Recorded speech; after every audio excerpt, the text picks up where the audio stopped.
We should have a sovereign wealth fund worth trillions, like $10 trillion. We've been mining Australia. We're digging a huge number of holes.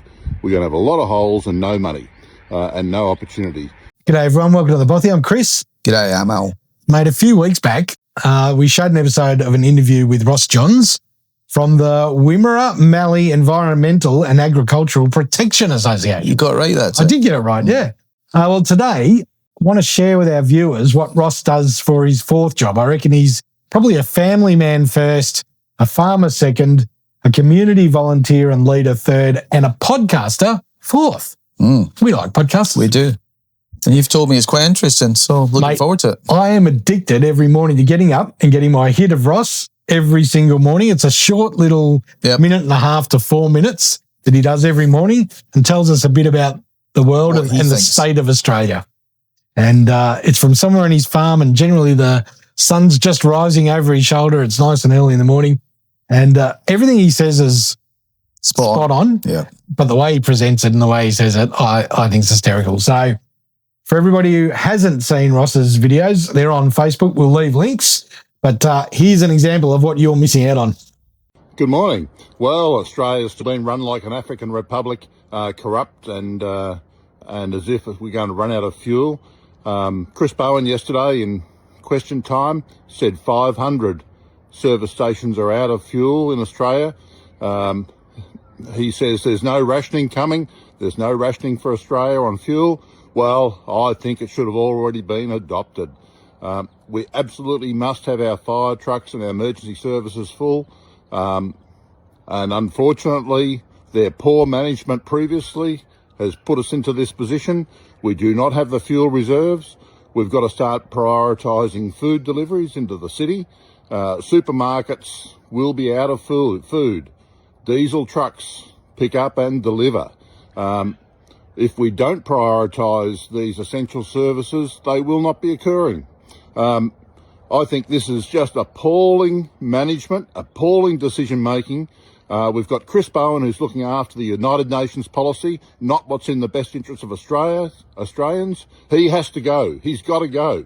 The Australian Cabinet should be sacking him, removing him from his role, which they've already done by taking away some responsibilities for fuel security.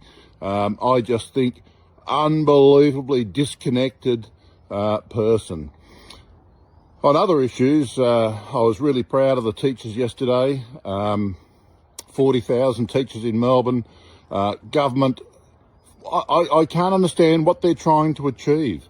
They're trying to underpay some of the most honest, hard-working people in Australia. They tried that with the police force about 12 months ago. This is just crazy. We've got to reward people that contribute to society.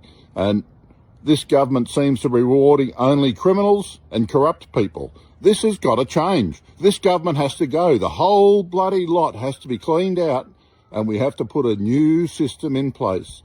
Thank you very much. It's Ross Johns here from the Wimmera Mallee Environmental and Agricultural Protection Association. So there's a little taste of Ross in the mornings, mate. Maybe he's kind of spot on, I reckon. Yeah, exactly right. I think he got it perfect. Being run like an African nation. That is gold. Absolutely bang on. Yeah. Third world governance that is driving us toward a third world living standard, mate. Yep. That is what's happening. That's how it feels. Definitely. He couldn't be more accurate. And as for the teachers giving them shit pay, and then he, as I said, he tried to do it 12 months ago. With the cops. Yeah. It's like, are they just trying to get money from anywhere? And pay off their debts. Well, the teachers deserve to be at least on par with the other teachers in Australia. Not continue to be the lowest paid, because what they end up doing is going and getting a job in another state, mate. Yep. We both know, we've had kids out of high school a few years back, and classes were unmanned. Yeah. In our local high school. I've still got one in high school. Yeah, you've still got one. Yeah. And he's had like so many sitting teachers, they can't get teachers. No, especially out where we live, which is in the region. So there's not a lot there to disagree with. I love his passion. I think he's really, really passionate. I love the way he'll give you a spray if he thinks you deserve a spray. He would have been a great footy coach, mate. I reckon he would have told you straight down the line if you could kick or not. he's so representative of small business or business owners and farmers. He's both, right? Yeah. He's not got a small business. He's got quite a large business. He speaks to the frustration that's taking over our nation. He understands the issues, but you can feel the sense that he feels the government is not listening. We've heard this before, mate, right? That they don't care, that they don't understand, and they don't know what they're doing. Yeah. That's how it feels. I mean, I don't know about you, but it feels like we're speaking in another language. Yeah. Because why would a government sit back and have all these people harking on about them, telling them how shit a job they're doing, and there's no reaction. It's like, oh, yep, keep going. Yeah. Keep pushing on and doing the same old shit. Yeah, exactly. It's disgraceful. Here's a little bit more of his best work. All right. Good morning. I look at Chris Bowen and I find he's working for the United Nations. He's not working for Australians.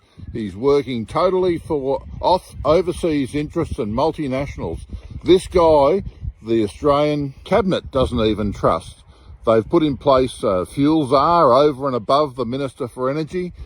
Chris Bowen is just working for someone else. We need someone who's working for Australians, for hard-working Australians, the workers, the small businesses, the farmers, and Australian society. We don't need someone who's spending all the time in the UN, doing UN things, looking after some crazy fairy bubble idea of net zero. This is just madness. We need someone who can practically do things.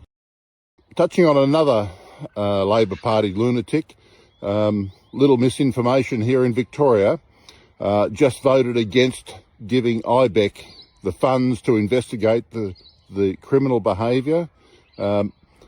This is terrible. This is the criminals voting not to be investigated.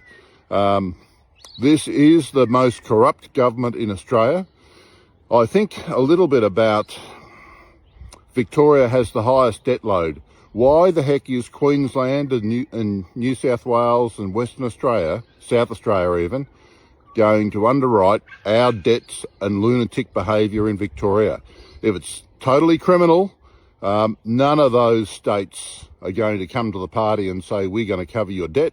They're going to say, you're on your own, Victoria. Thank you very much, little misinformation. You have just put a whole generation of Australians into poverty. Chris Bowen, Energy Minister, was at the UN Climate Change Ministers meeting in Talanoa in Brisbane when the cabinet came together to discuss the fuel crisis.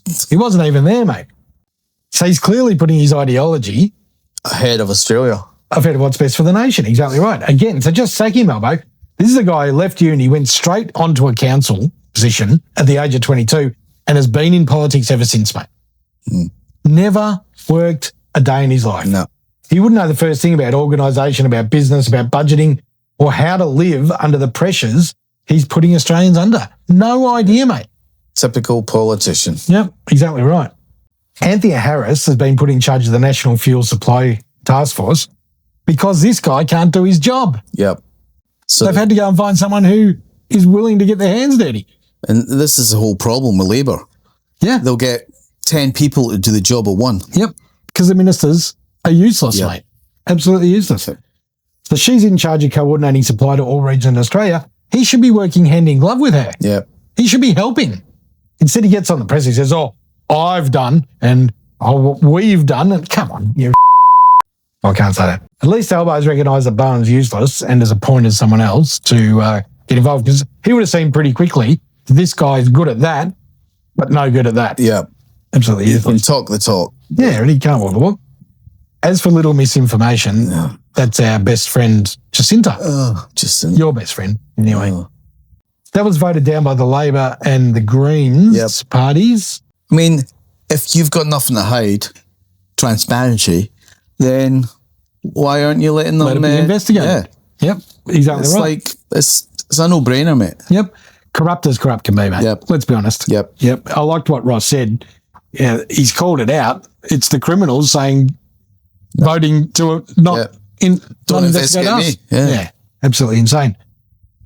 again, it shows, business owners and farmers have lost complete faith in the state government of Victoria. No faith whatsoever, mate. So I ask everyone, wake up with Ross in the morning. It's better than free-to-air mainstream media TV.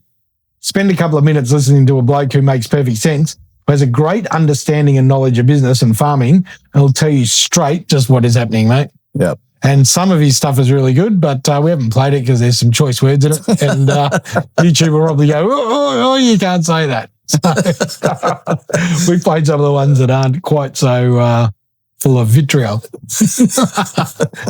Let us know what you think, everyone. All right. Cheers, guys. See you later. Good morning. I keep on thinking about the young people in Australia and the amount of tax they're going to have to pay for this poorly planned renewable build and other projects. The young people are going to be hobbled there. They're not going to have the funds to buy a house. They're not going to be have the opportunity to raise a family in the way that Australians have done in the past. This is a really sad circumstance. What is the government doing? Well, they're working for foreign interests and global multinationals. And this absolutely has to stop in Australia. We've got to start to understand that Australia is for the Australians. Our resources are for the Australians. We should be the wealthiest country in the world, but we have lunatics running the show that are wasting a whole heap of money. And as Kerry Packer said many, many years ago, I don't give them any more than they deserve because they don't invest it wisely enough. And I think this government, the Victorian government, is absolutely on the same track. They're overtaxing people, and they're wasting that opportunity. They're not building a future for the young people, for a future for Australia, a future for our country. We should have a sovereign wealth fund worth trillions, like $10 trillion. We've been mining Australia. We're digging a huge number of holes. We're going to have a lot of holes and no money and no opportunity. Somewhere along the line, we have to get this government to come to a better way of thinking where we want to create and build an economy for the future generations of Australia. Thank you very much. It's Ross Johns here from the Wimmera Mallee Environmental and Agricultural Protection Association.